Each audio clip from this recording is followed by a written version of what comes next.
បាទឥឡូវខ្លាចកំពុងតែប្រញាប់ខ្លាំងណាស់បាទអញ្ចឹងយើងអត់មានពេលទេគឺទាញយកតែម្ដងអញ្ចឹងខ្ញុំទាញយកអត់មានពេលគូឲ្យ smooth ឲ្យស្អាតអីទេអញ្ចឹងយើងទាញដាក់ឲ្យមានពេលធ្វើតទៀតទេចូលអូខេមានចឹងដែរមិនល្អបាទតាមពិតទៅក្នុង scale AutoCAD វាអត់ស្រួលដូច SketchUp មែនទេប៉ុន្តែយើងមានវិធី scale មួយដែលអ្នកប្រើ AutoCAD ភាគច្រើនមួយរំលងគឺអត់ប្រើរំលងបាទអញ្ចឹងឧទាហរណ៍ថាខ្ញុំ copy ឲ្យខ្ញុំមូលឡាននេះចឹងសិនព្រោះឡានម្ចាស់ផ្ទះរបស់យើងគឺ5ម៉ែត្រឥឡូវឡាននេះវាអត់បាន5ម៉ែត្រទេវាបាន14ម៉ែត្រជាងអញ្ចឹងម្ចាស់ផ្ទះអត់យកយើងចង់បាន5ម៉ែត្របាទអញ្ចឹងជាទូទៅបើយើង comment scale ធម្មតាយើងប្រើ SC enter ហើយចំពោះ scale នេះគឺយើងទាញទៅវា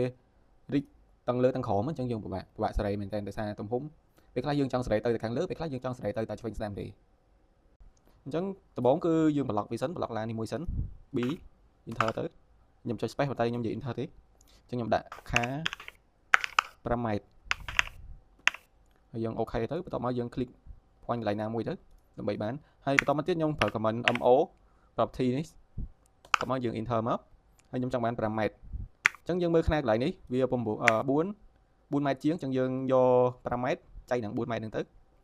ដំបូងខ្ញុំប្រើ QC ហ្នឹង quick calculator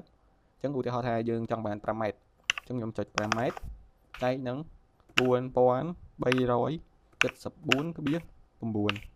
ហើយយើងបានខ្នាតទៅនេះខ្ញុំ copy មក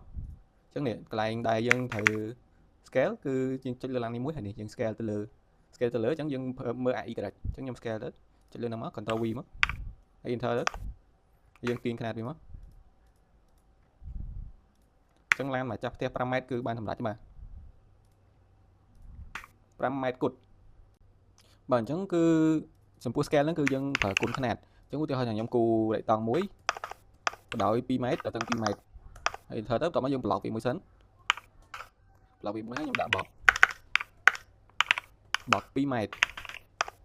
ហើយខ្ញុំ click កន្លែងណាក៏បានដែរសម្រាប់ point ហ្នឹងអញ្ចឹង point នេះគឺខ្ញុំ click កន្លែងណាក៏បានដែរបន្តមកខ្ញុំចុចលើហ្នឹងមួយទៀត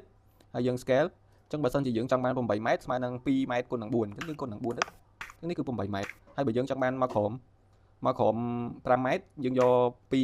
5ចែក2ទៅ QC 5ចែកនឹង2បាន2កន្លះហ្នឹងយើងគិតមកក៏បានដែរប៉ុន្តែខ្ញុំចង់គិតថា show ដើម្បីឲ្យយើងស្រួលយល់តមកទៀតយើង select មកហើយយើងចង់នេះ scale y 2កន្លះ 2.5 enter អញ្ចឹងយើងចាប់ខ្នាតមើល5ម៉ែត្រ8ម៉ែត្រ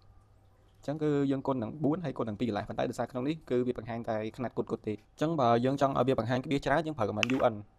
UN enter តាមមកកន្លែង precision នេះខ្ញុំដូរដាក់យកកតុយឲ្យច្រើនក៏បានយកឬក៏យើងចង់យកត្រឹម2 3ក៏បានដែរអញ្ចឹងខ្ញុំដាក់ប៉ុណ្ណេះទៅអញ្ចឹងយើងចុចទៅវាឃើញ2កន្លះ